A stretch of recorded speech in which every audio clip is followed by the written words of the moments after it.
안녕하세요, 구독자 여러분. 사연을 읽어드리는 필립입니다. 오늘도 재밌는 사연 들으시고 행복한 시간 되세요. 그럼 사연 시작하겠습니다. 안녕하세요. 전 올해 30대 중반에 접어드는 평범한 주부입니다.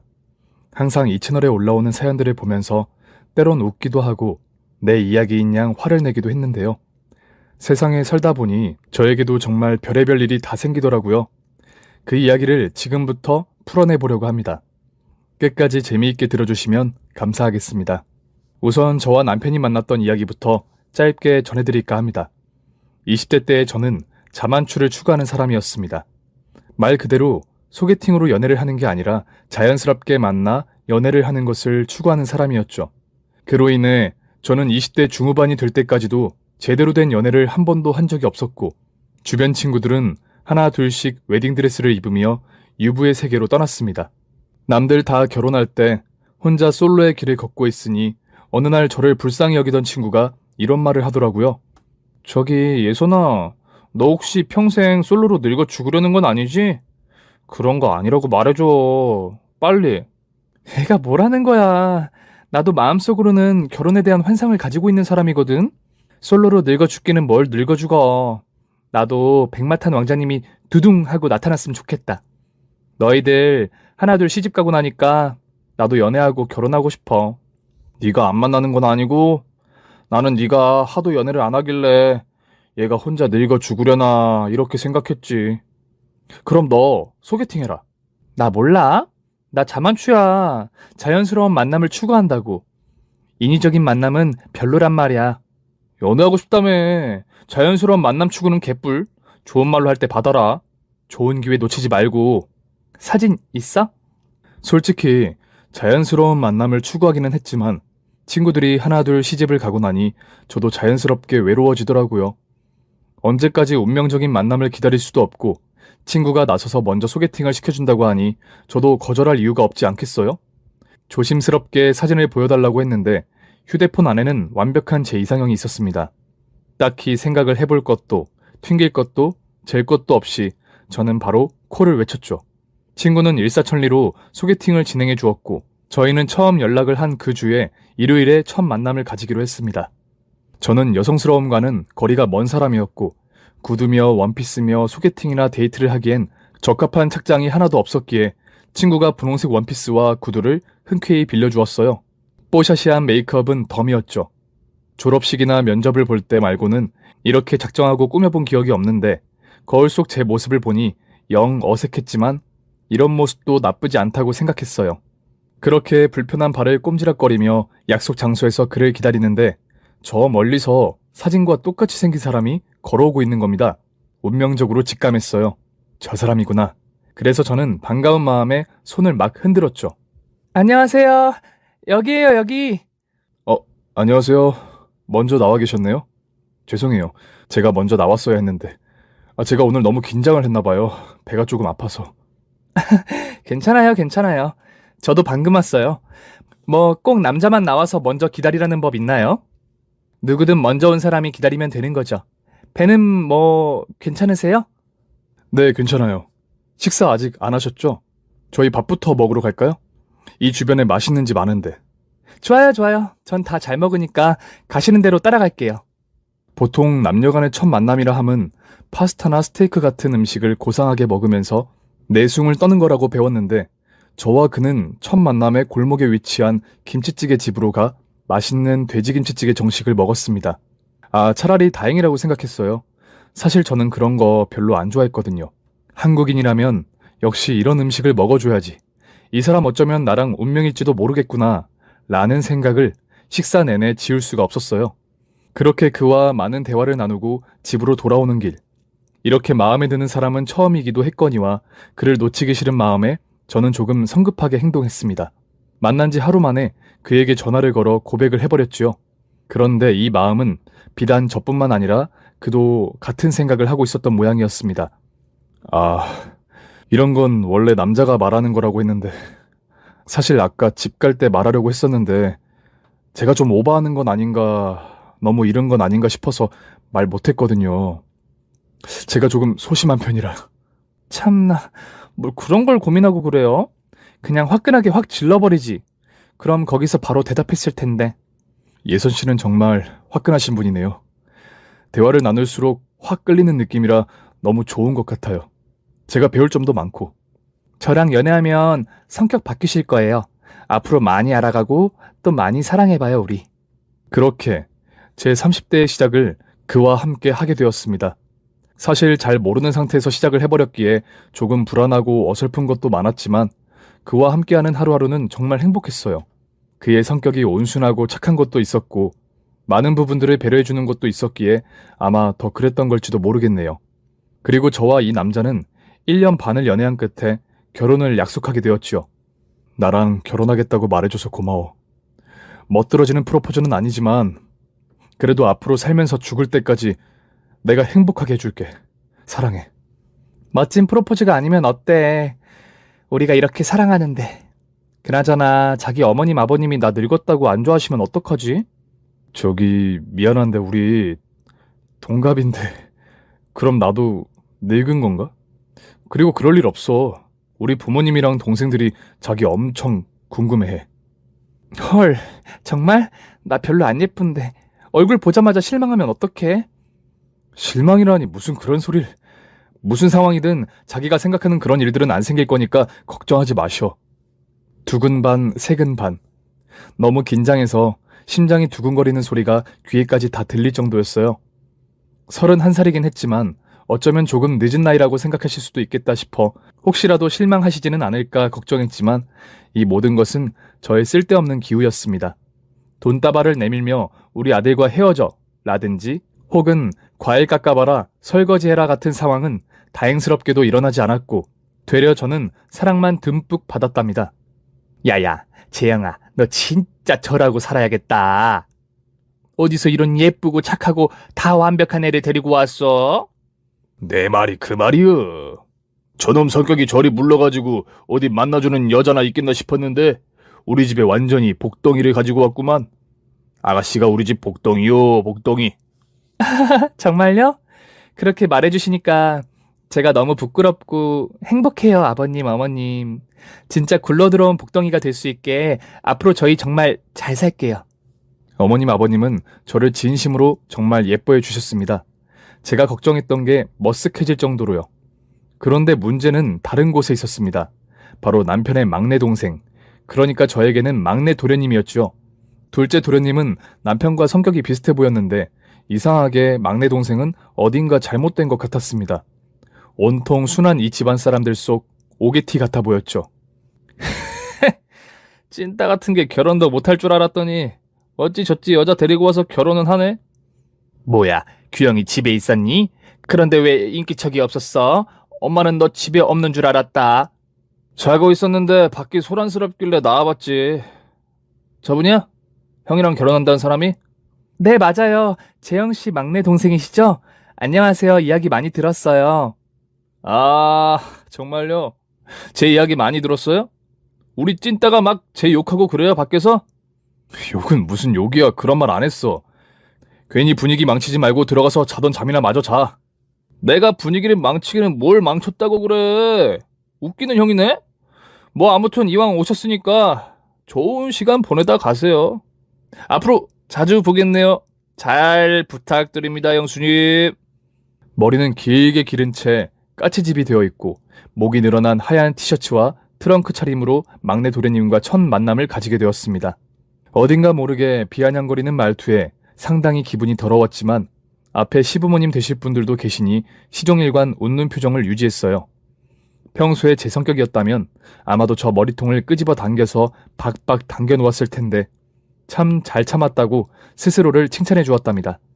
그 이후 상견례도 무사히 마쳤고 좋은 분위기 속에서 저희는 늦은 웨딩 마치를 올리게 되었어요. 많은 친구들이 와서 축하해 주었고 항상 받기만 했던 부케도 이제는 다른 친구들에게 던져줄 수 있게 되었죠. 가을에 늦은 신부가 된 기분은 말 그대로 정말 짜릿했답니다. 텔레비전을 보면 요즘은 남편과 아내의 갈등 혹은 고부간의 갈등을 다루는 프로그램이 많잖아요.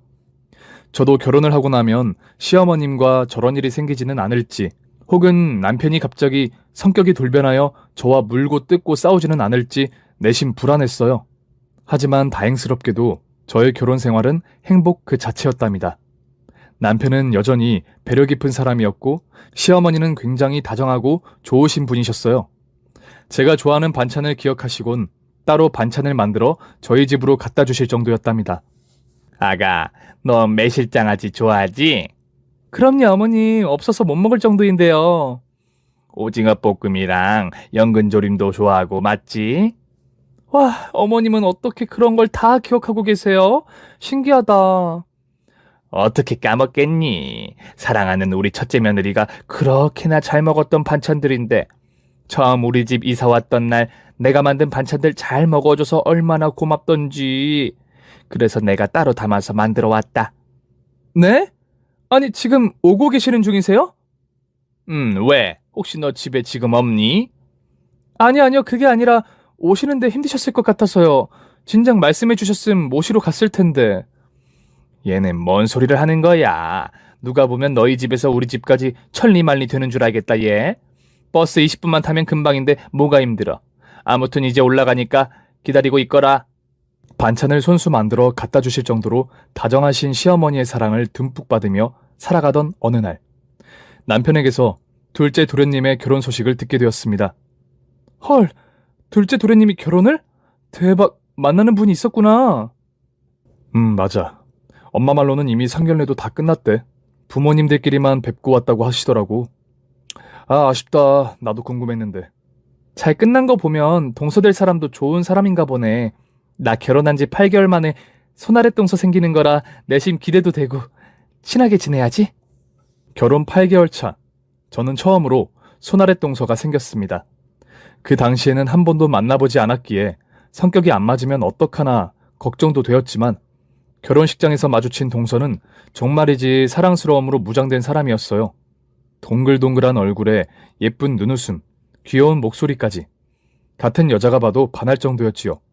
성격이 좋아 인기도 많은 건지 결혼식장에 사람이 너무나도 많이 온 탓에 그날은 제대로 된 인사도 나눌 수 없었습니다. 그리고 동서와 처음으로 인사를 나누게 된 건 결혼식 2주 뒤 가족들끼리 처음으로 모이는 날이었어요. 안녕하세요. 결혼식 때 뵀었는데 제가 그날 정신이 없어서 인사도 제대로 못 드렸네요. 형님 맞으시죠? 아, 네, 맞아요. 그날 저희도 정신이 없었어서 괜찮아요. 이제야 제대로 인사를 나누게 되네요. 에이, 형님, 누가 아랫사람한테 존댓말 했어요. 편하게 말 놔주세요. 제 이름은 손유정이에요. 그럼 그럴까? 내 이름은 강예선이야. 만나서 반가워, 동서. 가족이 된 동서와 이런저런 이야기를 나눠봤는데 정말 둘째 도련님이랑 잘 어울리더라고요. 두 사람이 붙어 있는데 그렇게 귀여울 수가 없었습니다. 둘 다 성격도 두루뭉실하고 말랑말랑하니 지켜보고만 있어도 흐뭇한 웃음이 절로 흘러나올 정도였죠. 오죽하면 남편이 정신 차리라며 박수를 짝짝 칠 정도였답니다. 어차피 이제는 평생 볼 가족이 되었으니 전화번호 정도는 알아두는 것이 좋겠다 싶어 번호를 교환했고 그날 저녁 동서에게서 먼저 연락이 왔어요. 형님, 잘 들어가셨어요? 오늘 좀 더 많이 대화 나누고 싶었는데 조금 아쉬워요. 동서, 나도 많이 아쉽네. 동서, 나 원래 친한 친구들한테도 이런 이야기 잘 안 하는데 동서 너무 귀여워. 동서 강아지 중에 비숑 알지? 비숑이 사람이 되면 동서 같겠다 생각이 들더라. 아이, 형님, 그렇게 계속 저 칭찬해 주시면 너무 부끄럽잖아요. 아유, 귀여워. 난 매일매일이 한가한 사람이니까 나 보고 싶을 때마다 불러내도 돼. 언제든지 나갈게. 헉, 정말요? 그럼 생각날 때마다 전화할 테니까 같이 커피도 마시고 디저트도 먹어요, 형님. 나는 환영, 대환영이지. 자주는 아니었지만 부침성이 좋은 동서와 가끔 만나 카페에서 살아온 날들에 대해 수다를 떨기도 하고 가끔 망나니 짓을 하는 막내 도련님을 흉을 보기도 하며 지냈어요. 20대 후반의 나이였지만 생각하는 것도 성숙했고 하는 행동 하나하나에 사랑스러움이 묻어있어 저는 동서를 많이 아껴주었답니다. 그리고 몇 달이 지났을까? 이번에는 막내 도련님의 결혼 소식이 들려왔어요. 우리 집안 사람들 갑자기 결혼 발표하는 게 취미인가? 둘째도 그러더니 막내까지 그러네. 혹시 기분 나쁠 수도 있는데 막내 도련님 속도 위반 그런 거 아니지? 걔가 아무리 막 나가는 인생을 살아도 그건 아닐걸? 나도 잘 모르겠다. 얘랑 뭐 이런저런 이야기를 나눌 사이는 아니어서. 솔직히 마음 같아서는 결혼식도 가기 싫은데 그래도 막내 동서 얼굴은 봐야 되니까 가봐야겠네. 솔직히 막내 도련님에 대한 기대는 전혀 없었습니다. 볼 때마다 맨날 시비를 걸고 남편을 괴롭혔기 때문이지요. 막내 도련님은 27살이었는데 막내 동서의 나이는 들어보니 25살 정도라고 하더라고요. 보통 사회생활을 한창 할 나이인데 꽤 이른 나이에 결혼을 하는구나 싶었습니다. 그렇게 결혼식장에서 얼굴을 처음 봤는데 세상에, 둘째 동서랑은 다른 예쁨이 좔좔 흘러내렸어요. 말 그대로 막내 도련님에게는 정말 정말 정말 과분한 사람이었죠. 오밀조밀한 얼굴에 예술적인 몸매까지 입이 떡 벌어질 정도였습니다. 와, 진짜 예술이다. 얼굴부터 몸매까지 어쩜 저렇게 예쁠 수가 있지? 성격도 좋으면 그건 진짜 불공평한 건데. 예쁜가? 잘 모르겠는데. 내 눈에는 당신이 제일 예뻐서. 그건 당연히 그래야 하는 게 맞고. 아무튼 대화 한번 해보고 싶다. 너무 예뻐. 약간 팬이 연예인 보는 기분이랄까? 결혼식이 끝나고 대화를 나눠보고 싶었는데 둘째 동서 때와 마찬가지로 대화를 나눌 틈은 없었어요. 그런데 그 이후로도 이상하리만치 막내 도련님과 동서의 얼굴을 볼 기회는 없었습니다. 어머님이 주최하시는 가족 모임에도 얼굴 한 번을 비추는 일이 없었죠. 이건 좀 아니다 싶은 생각이 있었지만 어머님과 아버님이 가만히 계시니 저도 그냥 잠자코 지켜보기만 했습니다. 그러던 어느 날 둘째 동서가 인상을 잔뜩 찌푸리며 투덜대더라고요. 아니 형님, 이건 좀 아니지 않아요? 진짜 생각하면 할수록 오바 같은데. 응? 뭐가 동서? 아니, 막내 도련님이랑 막내 동서 말이에요. 결혼을 했으면 당연히 집에 와서 인사도 드리고 우리랑 대화도 나눠보고 그래야 하는 거 아니에요? 나이도 저랑 2살밖에 차이 안 나는데 저 막내 동서 생겨서 속으로 엄청 기뻐했단 말이에요. 그러게. 나도 못내 아쉬운 마음은 들긴 드는데 어머님 아버님도 가만히 계시고 뭐 둘만의 그럴 만한 사연이 있겠지 싶어서 나도 그냥 아무 말 안 하고 있었어. 정말 어머님 아버님은 착하셔서 큰일이라니깐요. 그래도 가족 모임에 형님은 꾸준히 나와주셔서 다행이에요. 그럼 우리 귀요미 동서랑 놀아주러 나와야지. 각자 저마다의 사연은 다 있기 마련이기에 저희는 막내 동서와 도련님이 가족 모임에 얼굴을 비추지 않는 이유가 있을 거라고 생각했어요. 듣기로는 네일샵을 한다고 하던데 일이 많이 바쁜 모양이지 라고만 생각했고 별 신경을 쓰지 않았죠. 그렇게 시간은 흐르고 흘러 둘째 동서에게서 축하할 만한 기쁜 소식이 들려왔습니다. 바로 소중한 생명이 찾아왔다는 소식이었죠. 저는 마치 제 친동생이 아이를 가진 것처럼 동서보다도 더 기뻐했습니다. 동서, 정말 축하해. 동서 닮았으면 정말 예쁘겠다. 내 인생 첫 조카겠네? 아니에요, 예쁘긴요. 축하해 주셔서 감사합니다, 형님. 그럼 이제 우리 가족 모임 할 때도 자주 못 오겠다. 아쉬워서 어떡해. 아니에요, 형님. 갈 수 있어요. 어머님이 부르시는 건데 어떻게 안 가요. 그리고 솔직히 가족 모임 꾸준히 참여하는 거 형님이 좋아서기도 하지만 어머님이 주시는 복권 때문이기도 해요. 재밌잖아요. 두근두근거리고. 사실 나도 그래. 뭔가 모르게 설레지 않아? 이래서 사람들이 복권 하는구나 싶더라니깐. 무슨 소리인가 싶으시죠? 사실 저희 가족 모임에는 국룰이 하나 있었습니다. 그건 바로 어머님이 주시는 복권이었죠. 야매로 만든 복권이 아니라 진짜 편의점에서 파는 복권. 어머님은 재미삼아 한 번에 확인해보라며 늘 가족 모임의 마무리 타임에 저희에게 복권을 나눠주시곤 하셨습니다. 물론 1등은커녕 5등도 당첨된 적이 없지만 소소한 재미를 느끼기에는 더할 나위 없이 좋은 이벤트였죠. 그리고 이 복권으로 인해 일이 벌어지게 된 건 동서의 배가 점점 불러오고 있던 한 겨울날이었습니다. 누구나 아시겠지만 겨울이 되면 늘 집안의 연례 행사를 하게 되는 법이죠. 그건 바로 김장. 어머님은 김장김치를 담으실 때에도 저희를 꼭 부르시곤 했습니다. 미리 준비해두신 재료를 다듬고 절이는 일을 함께 하기 위해서였죠. 여자만 참여하냐고요? 아니요. 저희 집에는 아버님을 포함해 둘째 도련님과 저희 남편까지 필수로 참여해야만 한답니다. 안 그러면 어머님의 불호령이 떨어지기 때문이었죠. 그 날도 어김없이 어머님께서 김장을 하기 위해 저희 부부와 둘째 도련님 부부를 호출하셨어요. 오늘 김장할 건데 올 수 있지? 올해는 배추김치로 좀 담아보려고 한다.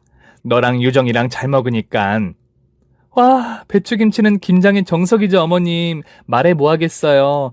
그런데 오늘이야말로 막내 도련님이랑 동서 오겠죠? 에휴, 말도 꺼내지 마라. 머리 아파 죽겠으니까. 네? 왜 그러세요, 어머님? 무슨 일 있으셨어요? 세상에 전화를 몇 통을 걸어도 안 받길래 무슨 일이 있나 했는데 나중에 하는 말이 코로나에 감염됐단다. 전에는 뭐 밤늦게까지 손님을 받아야 해서 못 가네. 언제는 뭐라고 하더라. 아무튼 별 희한한 핑계를 다 대는데 아휴 모르겠다. 나는 이제 기대도 안 한다. 그래도 너희라도 와주니 그나마 내가 위안을 얻는 거지. 어머님은 말씀을 하시다가도 한숨을 푹푹 내쉬셨어요. 솔직히 아무도 말을 안 하고 있었을 뿐이지 막내 도련님과 동서의 태도에 다들 답답해하고 있었던 거죠. 어머님은 이제 동서와 도련님에 대한 기대를 아예 완전히 저버린 듯 하셨습니다. 뭐 애초에 기대할 것도 없었겠지만요. 그래도 이건 좀 아니다 싶어 어머님께 막내 동서의 연락처를 받았습니다. 그래도 너무 뭐라고 하지는 마라. 요즘 그 나이 때 애들한테 조금만 뭐라 해도 바로 꼰대니 시집살이를 시키니마니 그런 소리 나오니깐. 걱정 마세요, 어머님. 따지거나 뭐라 하려고 번호 받아가는 거 아니니깐요. 이따가 시간 맞춰서 출발하겠습니다. 어머님과 전화를 마친 후 곧바로 막내 동서에게 전화를 걸었습니다. 그런데 몇 번을 전화해도 받지 않았다는 어머님의 말씀과는 달리 신호가 2번도 가기 전에 바로 전화를 받더라고요. 영업에 특화되어 있는 매우 상냥한 목소리였습니다. 안녕하세요. 달다네일 한수지입니다. 달다네일 한수지? 이름 예쁘다. 동서 이름을 결혼하고 나서 처음 듣네? 그것도 전화로. 누구세요? 당연히 얼굴도 못 봤으니 내가 누군지도 모를 수밖에. 나 동서 첫째 형님 되는 사람이야. 반가워, 동서. 아, 네, 안녕하세요. 그런데 제 번호는 어떻게 하셨어요? 아, 번호 어떻게 알았냐고? 어머님께 여쭤봤지. 동서 근데 코로나 걸린 사람 치곤 상당히 목소리가 예쁘다. 옥구슬 굴러가는 것 같아. 내 주변 보니까 다들 목 갈라지고 기침하고 난리도 아니던데. 저는 무증상이라서요. 아, 무증상? 그래, 요즘 무증상 확진도 많다고 하더라고. 근데 동서, 코로나 아니더라도 가족 모임 좀 나오고 그래. 나도 동서 얼굴 보고 친해지고 싶단 말이야. 우리 시집살이 그런 거 안 시킬 테니까 다음에는 꼭 나와, 알겠지? 아, 네. 저희가 좀 바빠서요.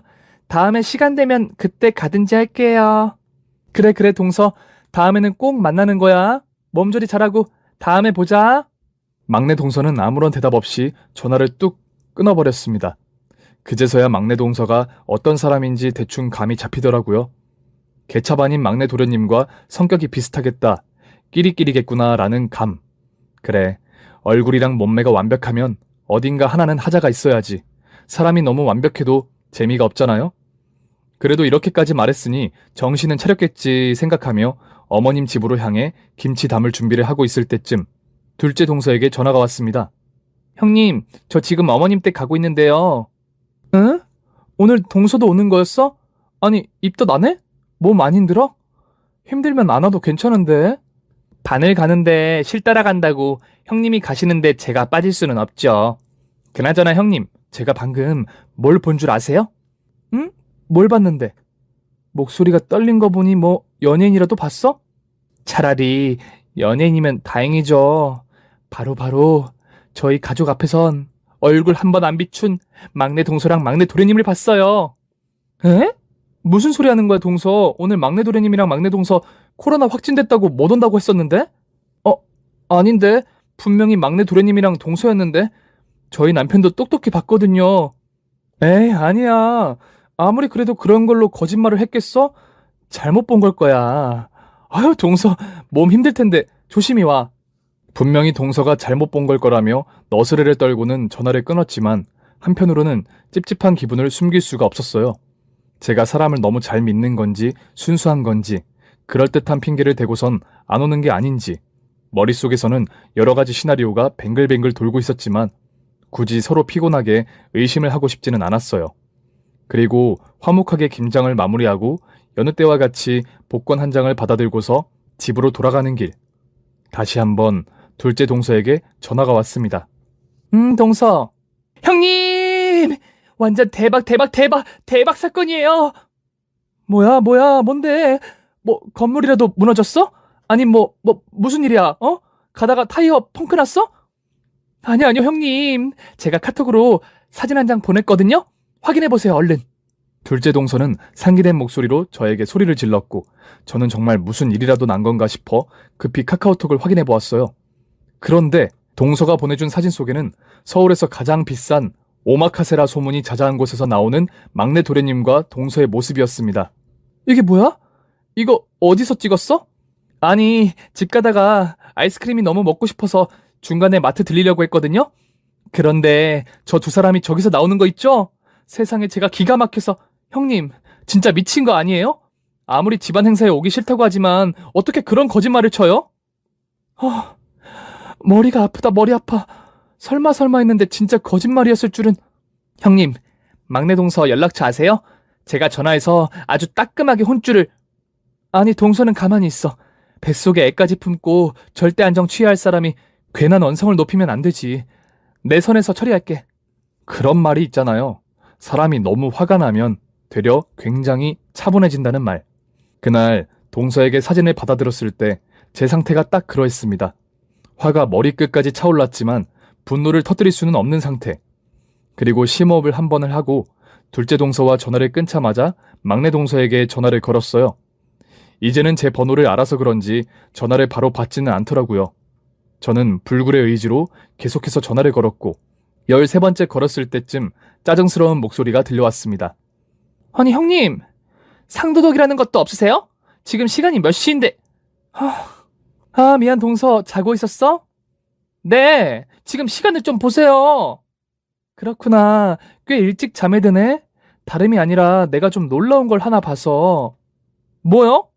아까 동서랑 도련님이 오마토야에서 나오는 걸 봤거든. 내가 동서 얼굴은 잘 몰라도 도련님 얼굴은 너무너무 잘 알아서. 무슨 소리 하는 거예요? 저희 코로나 확진자라니깐요? 그래서 내가 전화한 거야. 진짜 동서랑 도련님이면 질병관리청에 신고를 좀 때릴까 해서. 확진자인데 오마카세 처먹으러 돌아다닌다고. 요즘은 처벌이 좀 빡세져서 5천만 원 이하의 벌금 아님 징역형이라지 아마? 솔직히 말해. 오늘 두 사람이서 데이트하려고 그렇게 거짓말 친 거야? 됐다. 지금 이렇게 따져봤자 아무 소용 없겠지. 말해줄 생각도 없을 거고. 대충 무슨 상황인지 감 왔고 오늘 있었던 일 어머님께는 굳이 말씀 안 드릴 테니까 앞으론 그런 거짓말 같은 거 치지 마. 대답이요? 당연히 없었습니다. 그날처럼 막내 동서는 아무런 대꾸 없이 전화를 끊어버리더라고요. 아마 수틀렸다 혹은 재수가 없었더라고 생각했을 겁니다. 그날 이후 저도 더 이상 막내 동서에 대해 궁금해하거나 묻지 않기로 다짐을 했어요. 굳이 집안 행사에 참여하지도 않고 그런 거짓말까지 쳐가며 모임에 빠지려는 사람에게 관심을 기울이는 건 시간 낭비라는 생각이 들었거든요. 한바탕 소동이 지나가고 평화로운 주말이 찾아왔습니다. 남편과 함께 복권 당첨 방송을 보고 있는데 불현듯 어머님께 받은 복권이 생각이 나더라고요. 어차피 당첨은 안 됐겠지만 그냥 재미삼아 종이를 꺼내어 불러주는 번호를 맞춰보았습니다. 그런데 그날따라 두 번째 숫자가 딱딱 들어맞더라고요. 뭐야? 웬열? 맨날 허탕만 치더니 오늘은 잘 맞네? 그러게, 잘 맞네. 5등은 될란가 보다. 응? 잠깐만. 또 맞았는데? 뭐야? 오늘 완전 재수...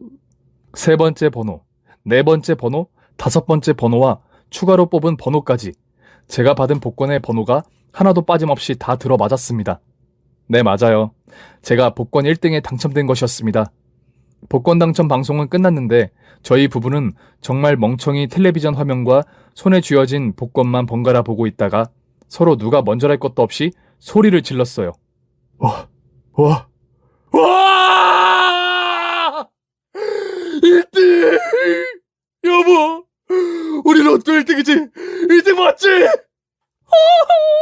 맞아. 앞으로 보고 뒤로 보고 물구나무 서서 봐도 1등이야. 회차도 확실하고. 진짜 미쳤다. 이거 꿈 아니지? 자기 나 때려봐.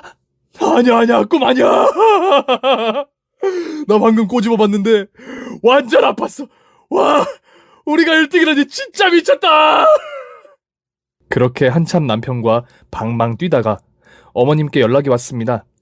어머님께도 이 사실을 알려야겠다는 생각에 냅다 전화를 받았지요. 아가, 방금 복권 방송 봤냐? 난 이번에도 꽝이구나, 꽝. 둘째도 꽝이라던데. 너는 어떻게 됐나 궁금해서 연락했다. 뭐 5등이라도 당첨된 거 있냐? 어머님, 놀라지 마세요. 저 복권 1등 당첨됐어요. 아니, 뭐라고 1등? 정말이야? 뭐 잘못 보고 그런 거 아니지? 네, 정말 1등이에요, 어머님. 다시 봐도 1등 맞아요. 제가 로또 1등에 당첨됐어요. 이게 다 어머님 덕분이에요. 아이고, 이런 경사가 있나. 아이, 네가 심성이 워낙 고와서 하늘이 도운 모양이다. 진심으로 축하한다, 첫째야. 어머님은 진심을 담아 당첨을 축하해 주었고, 이에 둘째 동서도 전화로 축하해 주었어요. 이번 로또 당첨금은 22억 정도였고, 저희는 당첨금을 지급받고 나면 그 돈을 어머님, 아버님, 그리고 동서네와 돈을 나누기로 결심했습니다. 저희끼리 쓰기에는 너무나도 큰 돈이기도 했고, 저희 둘 다 금전적인 욕심은 별로 없었기 때문이었죠. 아니, 그 돈은 순전히 너희 돈인데 왜 우리한테 나눠준다고 그래? 아, 돈은 저희 돈이기도 하지만 저희끼리 쓰기엔 너무 큰 돈이기도 하고, 또 그동안 어머님께 신세진 것도 너무 많아서 드리는 거예요. 꼭 받아주실 거죠? 아유, 이렇게나 심성이 고우니 하늘이 안 도와주고 배겨. 누구 며느린데요? 그렇게 당첨금에 대한 계획이 마무리되었을 때쯤 뜻밖의 인물에게서 전화가 걸려왔어요. 바로 막내 동서였습니다. 당연히 저는 당황할 수밖에 없었어요. 그날 이후로 연락을 안 하기도 했었고, 먼저 전화가 올 사람이 아니었기 때문이었죠. 그래도 이왕 연락이 왔으니 잠시 망설이다가 전화를 받았습니다. 여보세요? 형님, 잘 지내고 계세요? 오랜만에 연락드리죠. 잘 지내고 있기는 한데 갑자기 왜 그래? 뭐 잘못 먹었어? 에이, 형님도 참. 제가 그동안 연락도 잘 안 하고 얼굴도 잘 안 비쳤다고 화나셨구나? 죄송해요. 사는 게 녹록치 않아서. 그래도 제가 속으로 형님이랑 얼마나 친해지고 싶었다고요. 제 인생 롤모델은 형님인 거 아시죠? 동서 미안한데 나 지금 닭살 돋았어. 아직 내 얼굴도 본 적 없으면서 무슨 롤모델이니 뭐니, 뭐 부탁할 거 있어서 이러는 거야? 아, 들켰다. 형님은 역시 눈치도 겁나 빠르시네요. 짱이에요, 짱. 다름이 아니라 형님 로또 1등 당첨되셨다면서요. 어떻게 알았어? 어머님이 말씀해 주셨어? 아니요. 둘째 아주버님한테 들었죠. 와, 진심으로 축하드려요. 완전 부러워요, 형님. 내가 로또 당첨된 거랑 동서가 부탁할 거 있는 거랑 무슨 관련이 있는 건데? 당첨금 혹시 얼마래요? 그건 동서가 검색만 해도 나오겠지. 얼마인지는 알아서 찾아봐. 아, 찾아보니까 22억 정도라네요? 그럼 그 돈 형님 혼자 쓰실 거 아니죠? 그렇다면 어쩔 건데? 그럼 저희끼리 그 돈 나눠요. 어차피 어머님께는 드릴 돈이고 저희 셋이서 공평하게 나누면 되지 않을까요? 가족이니깐? 참. 어이가 없어서 말이 안 나오더라고요.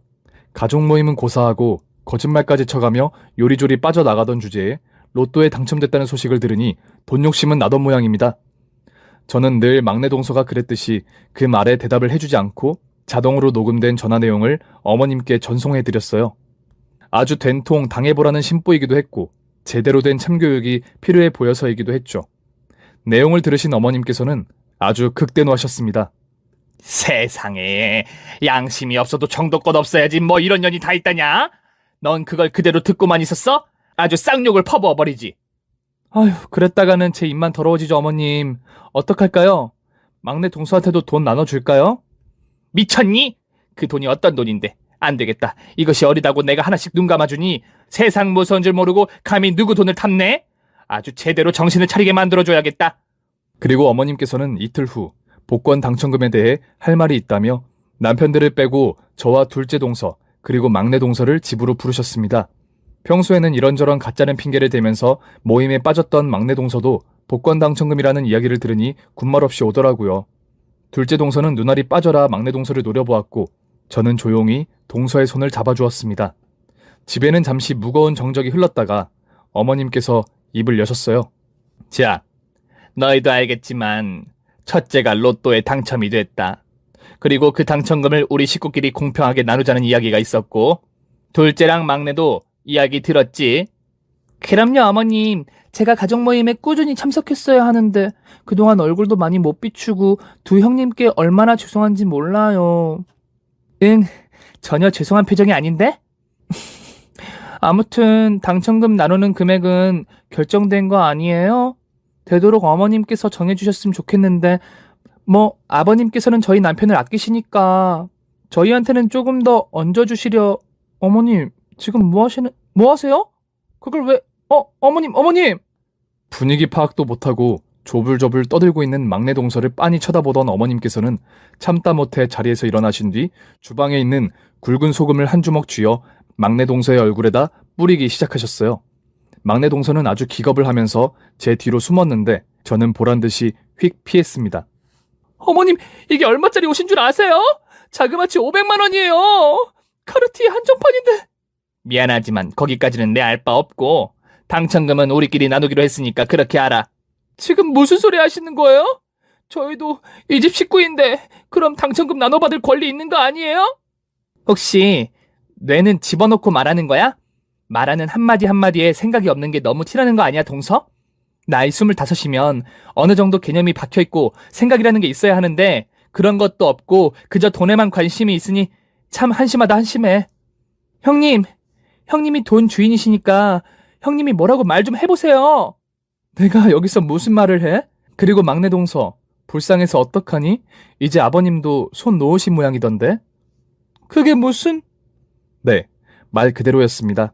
개 망나니처럼 살던 막내 도련님을 여태까지 꾹 참아주시던 아버님께서도 이번 일을 계기로 완전히 손을 놓으셨고 다음 달부터 막내 도련님에게 해주고 있었던 금전적인 지원을 뚝 끊기로 하셨죠. 그놈은 정신을 제대로 차려야 한다면서요. 그 사실을 알게 된 막내 동서는 바닥에 드러누워 미친 여자처럼 떼를 쓰기 시작했습니다. 그런 게 어딨어요. 저희도 엄연한 이 집 식구예요. 돈 나눠주세요. 당첨금 나눠주세요. 나눠달란 말이에요. 와, 진짜 가관. 뱃속에 있는 우리 깜짝이가 부디 저런 어른이 되지 않게 해달라고 빌어야겠다. 어머님, 당장에 경찰을 부를까요? 여기서 5살 때까지 일어나서 내 눈앞에서 사라지지 않으면 경찰 부르마. 어때? 쭉 제대로 당하고 끌려 나갈래? 아님 기회 줄 때 제 발로 나갈래? 어머님은 동서 앞에서 손가락을 펼쳐 보이며 천천히 접기 시작하셨고 경찰에는 끌려가기 싫었는지 막내 동서는 울다 말고 급히 일어나 우당탕 소리를 내며 집 밖으로 뛰쳐나갔습니다. 그 이후 막내 도련님과 동서와의 교류는 전혀 없었어요. 당첨금을 지급받고 어머님과 둘째 동서에게 나눠줬다는 소식을 들었는지 돈을 내놓으라며 한번 찾아왔다고는 하지만 아버님께서 뺨을 때리고 발로 걷어차 내쫓았다고 하시더라고요. 참 기가 막히죠? 세상에 돈에 눈이 멀면 다 저렇게 되나 봅니다. 평소에는 교류 한 번, 안부 인사 한 번 없던 사람이 복권 당첨금 하나 나눠받으려고 되도 않는 알랑방귀를 뀌다가 대쪽을 찬 걸 생각하면 아직도 웃음이 나오네요. 아무튼 지금 저희는 아주 평화롭게 잘 살고 있답니다. 저의 일화는 여기서 마무리를 지어야겠네요. 부디 제 사연을 끝까지 들어주셨다면 입가에 미소가 번져 있길 바라면서 글을 마치겠습니다. 모든 분들의 하루가 행복하시기를 바랍니다. 오늘 준비한 사연은 여기까지입니다. 재미있게 들으셨다면 구독과 좋아요를 눌러주세요. 그럼 저는 다음 사연으로 찾아뵐게요. 오늘도 건강하시고 행복하세요.